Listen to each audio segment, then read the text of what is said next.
Alrighty, let us do this. Movie watch list for the week of, do I know what day it is? The 22nd of September 2022. It's Thursday, so next 7 days. What movies do I have to watch? What did I get from the library this time?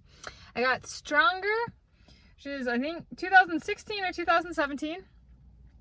And it's based on a story about a guy who is running the 2013 Boston Marathon when a bomb goes off. Yeah. Haven't seen it. I have not seen it before. Up next, so that's inspired by my writing and work on biography of sports peoples. Up next is a Russian language film. I have Wikipedia pages I have created and write and publish on for Russian swimmers, and eventually the Russians will be let back in at some point. That's just kind of reality. Yeah. And do I know when? No. Some people ask me if I know when because my step cousins were adopted from Russia. I don't know. So I got Russians in the family, literally. And yeah. And then there's Andre Minikov, Leonhardi. Yeah. Okay. And for example, so I got T-34, which it says, well, I don't really know, but it was like about a war. It's like a war story. 2018, and it's about prisoners, a courageous group of prisoners of war. It says POWs, but POW stands for prisoner of war, typically in military context anyway. And then it says on the back English language available, but maybe I'll watch it in Russian. Okay. And then I was like, well, if I'm getting a Russian movie, I should get something else related to my writing and publishing on Wikipedia. And recently I bought an Italian-English dictionary because I've been reading a bunch of Italian articles, or articles written and published in Italian. And so I was like, and I've been learning the language. I've been learning Hungarian. I've been learning a number of the languages because Google Translate won't work, or it is not available, or it doesn't work. Like some of the shortened terms in swimming, or like vernacular, this is what it's called, but the official name is blank. That stuff I've actually figured out on my own, for example, in Hungarian and Italian. And so my familiarity with some of the like more technical terms, I've actually managed to work out on my own, which is very cool. Like a self-taught, but also I do need some guidance. Like I do have an Italian English dictionary. I'm not just winging it. Focusing on logistics. So I was like, do they have anything in Italian? Since I have a number of Italian pages and I've been reading a bunch of Italian. And they have Pasolini. With English and Italian with optional English subtitles. Yeah. And why did I choose it? I actually chose this.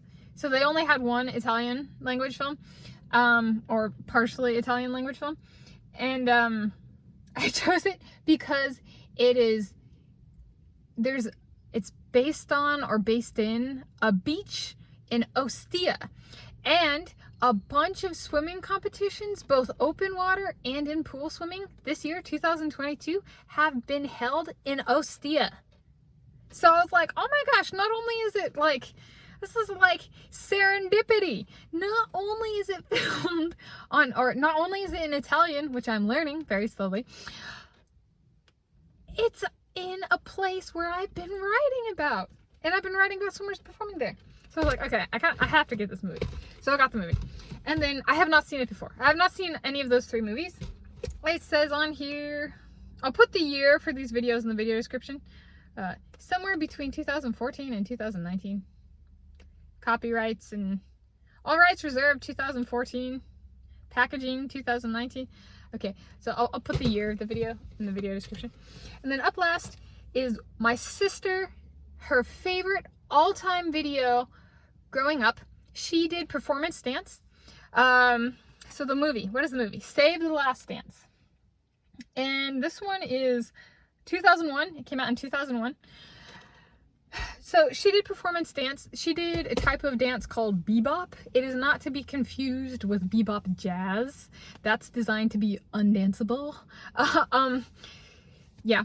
So she did bebop dance, and which does not incorporate jazz music whatsoever.